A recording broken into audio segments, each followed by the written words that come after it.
Hello, my name is Annamaria Gatt.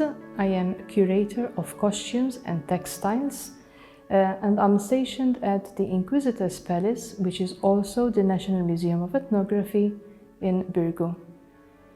Today I'll be talking about the Maltese lace skirt and what fascinates me most about it.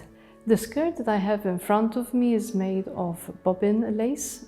Actually, it's Maltese bobbin lace, which is worked on either on a bolster pillow or a roller, having also types of bobbins which are different. Some of them may be passive, some of them may be weavers, indicated most of the time either with wax, red wax, or else having a loop at the very end.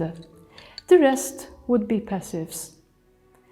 These bobbins are used to have the weight of the thread to have tension. What is interesting about this skirt is that it's made in several panels. There's basically 32 panels, 16 alternate.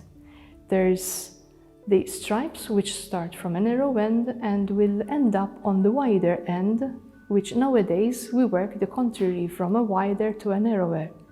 And then we've got the panels that are slightly narrower, going into a wider side, and with Maltese crosses, which was very much significant for Maltese lace at the time.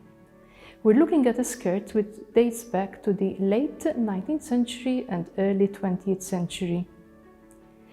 The design, apart from the panels, has also a waistband, which is worked in one whole piece, and we have also a border, and the border is worked in two parts. There's the outer border and the insert on the inside, and it has the Maltese cross motifs, which are all the same, and there are 16 of them. This skirt is very much, it shows that it was done during the British rule. Significantly is the main stitch, which is the English stitch, which very much looks like the Union Jack. All in all, it's made up from cloth stitch, which makes up the whole linen parts. There's the synonymous palma leaves, the tallies, and then there are motifs, different motifs. There's the star motif, which is at the waistband. There's the palma motif, there's the flower motif, in this case it is in an oval shape. Another variation of the flower motif, the Maltese cross motif, which is in an oval shape, and there again in the circular Maltese motif. It shows that it's also very evident under the British rule because there's a Maltese cross beneath the monarchy crown. Other stitches, very evident, are the tallies, which we call the tally ground. In Maltese we call them tacciappa. In this case they are the 4 pair crossings.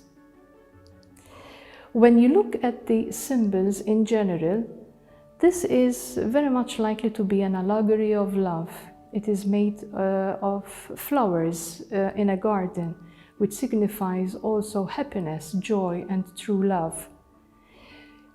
There are vases with flowers, with English rose, 5 petals, and there's also the palma stalk, all combining into an allegory of love. Joie de vivre. The skirt was worn most probably for a ball. The design on the dress incorporates the vases and also the corn on the cobs still in flower, and various scrolls and foliage leaves. The lace is worked into sections according to the pillow length. That is one of the insertions. And this is the design of the border, which is also worked in parts. The outer border, the inner insert, and the motif on its own. The skirt is highly likely that noble people bought it or commissioned it, or else it was bought by the wealthy person. which could have been easily been used for weddings or else for the governor's ball. The skirt, the inserts are all sewn together, and it does show next to the foot sides that there's a bit of seaming to be done. The person who wore the skirt has an opening at the side to put in hooks and eyes, but there were instances that the lady who wore it sewn it for the occasion and then cut off the threads to take the skirt off after the event is over. The waist of this skirt is 26 centimeters, that is roughly size 4, extra small. The length of the skirt is roughly a meter. The size, it's a semi-flare, so once you actually calculate the angle, it's roughly up to 30 degrees. This lace skirt is definitely a work of art, and it is highly likely that that was worked at the Casa Industriale in Zaragoza, which later moved to Victoria. There were other lace schools even on the island of Malta, namely Zeytun, Zabbar, Zurri, which also produced such pieces of work of art. It is not worked by one person for sure, but there were many people who gave a hand in working the lace and mounted together. What makes it evident is the working of the crosses, the working of the stitches, the working and the mounting of the lace, all denote that there was more than one person working the lace.